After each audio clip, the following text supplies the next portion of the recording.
This film demonstrates proper ice screw placement technique, as well as how to set an anchor and a V-thread in waterfall ice.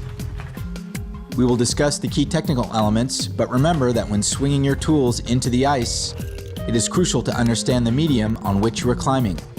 The quality of the ice, its structure, the terrain above, recent changes in temperature, all these factors and others must be considered before you step off the ground and onto the ice.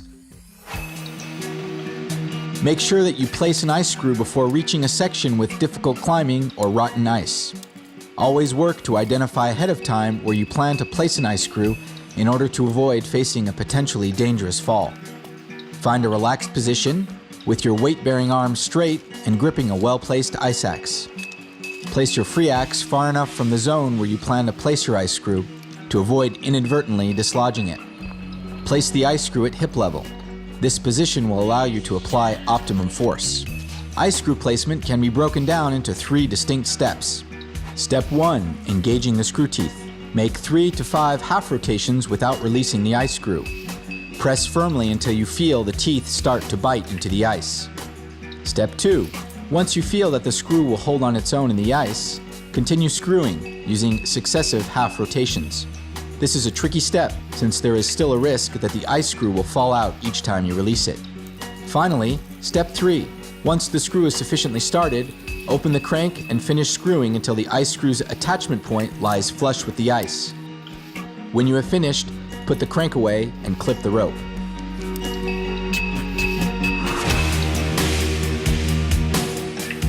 When building an anchor, keep in mind that it must be able to withstand high forces and be in a safe and comfortable location for belaying.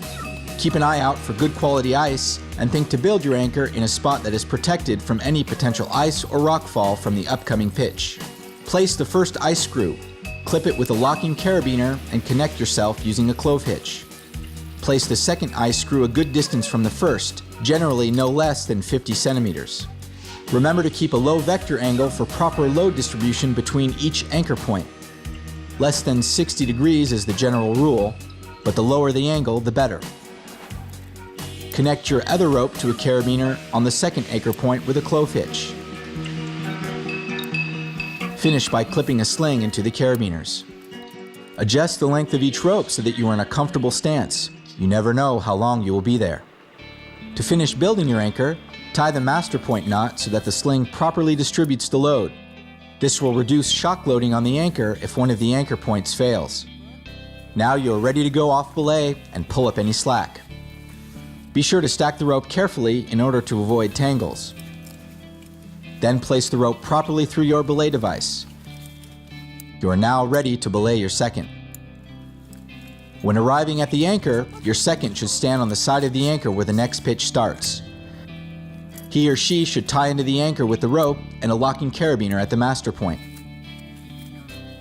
If you are swinging leads, transfer your belay device onto your belay loop. Prior to starting the next pitch, the lead climber should place a protection point close to the anchor and clip the second rope immediately through the protection point. This eliminates the risk of a factor 2 fall onto the anchor.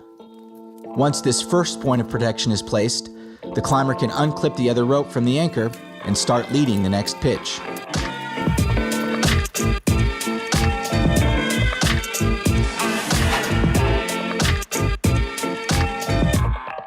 To build a V-thread, you will need minimum 7mm diameter accessory cord, a V-thread hook such as the multi-hook, a 21 centimeter long ice screw, and a healthy dose of dexterity. We recommend that you practice beforehand on the ground. Start by tying into an ice screw. After cleaning off a patch of ice, make a hole at the desired angle. Make a second hole and try to intersect with the first as far back as possible.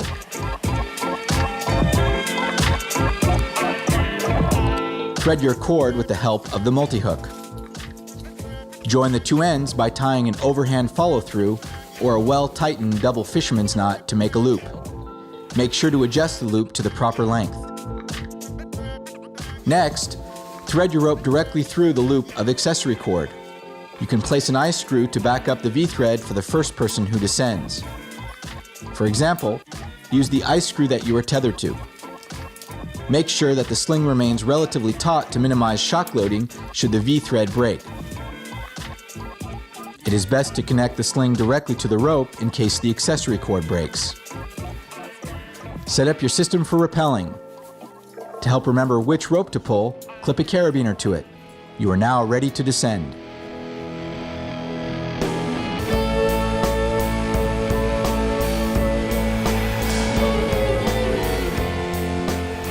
To descend multiple rappels as quickly as possible without having to leave gear, it is possible to use a V-thread without accessory cord. This technique also has the advantage of leaving no trace. Simply thread the rope directly through the V-thread. Pay close attention to thread the rope to be pulled from the prior rappel. This technique has the advantage of being quicker, less gear intensive, and clean, but requires that you pay extremely close attention to the possibility of the rope freezing inside the V-thread holes. As with the classic V-thread, you can add an ice screw as a backup for the first person to rappel. Remember that the demonstration of techniques shown in this film are in no way a substitute for proper training and instruction with a mountain professional. Take the time in a safe environment to learn and practice the techniques presented before using them in a real situation. So what are you waiting for? Grab your tools and have a blast on the ice.